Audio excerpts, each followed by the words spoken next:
So I've been using the SnS Grills Kettle that I purchased for about 7 months now. I've used it maybe 3 dozen times, both in videos and in test cooks. And in this video, I'm going to give you my pros and cons list about this kettle.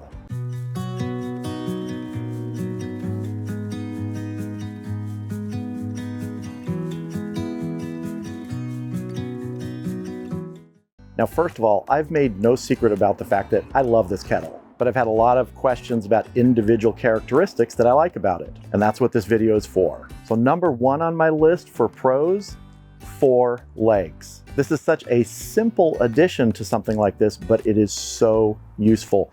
Greater stability. You just feel better putting heavy things on this, and when you move it and set it down in its position, it feels like it's going to stay there. Number 2 on my list of pros, the temperature probe port. It's right here.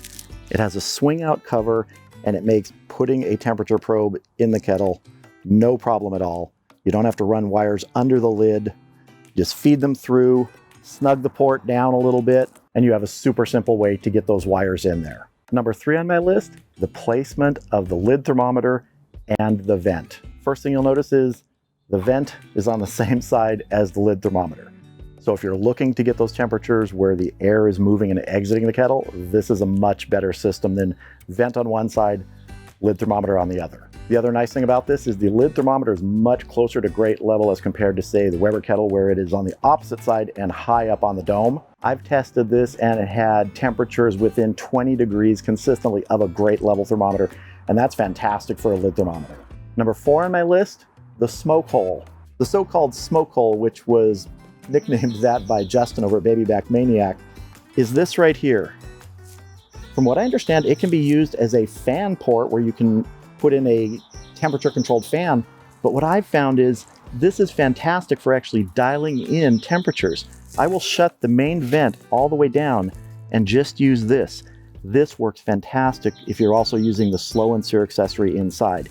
You really can dial in precise temperatures that will last. Pro number 5, the cooking grate. Now, it's a well-constructed grate, but there are 2 things about this which are really nice. One, it's the easy spin grate system in the kettle. You can turn this grate unobstructed without hang-ups all the way around. This also has a wing that flips up, which is the exact size as the slow and sear accessory. So if you have the slow and sear in here, you have access to the entire unit. Generally on other cooking grates, I've found those little wings are smaller, nothing wrong with that, but they don't allow full access to the slow and sear. Pro number 6, the folding side shelf. Now, at first, I didn't really think that that was going to be much of a feature, but it is really nice to have that there if you're putting things on and off the kettle. It's also a terrific place to put temperature probe units. If you have like a ThermoWorks smoke and the transmitter, you just set it right there. It folds easily out of the way and sets back up. And it is sturdy. I've had 15 pounds of pork butt on there before with no problems. Now, those are the pro points for me. I'm sure other people have different things they really like about this, but those are the 6 major ones that I think set this apart. And now for the cons. I really struggled to find something I didn't like about this.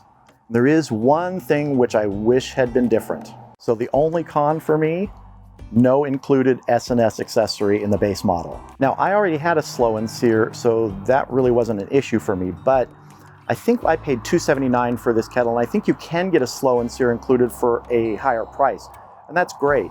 I do think that's worth it, and I understand the economics of not including the slow and sear in this kettle package, and it works fine without it. But having the slow and sear in here, especially when you have things like that smoke hole to dial in temperatures, that really makes this kettle shine. Now, that's not a deal breaker for me at all, but if I was buying this, I would spend the extra money and get the slow and sear if I didn't already have one. And I just want to point out, this is not a sponsored video. I purchased this myself, and I love it. I had people ask me what would I recommend to purchase between this and, say, a Weber Kettle Master Touch. Price difference is not that much, and I've been telling people I would get this. I think there are just so many nice features. I wish Weber had done these things years ago. So that is my pros and cons list for the SnS Grills Kettle.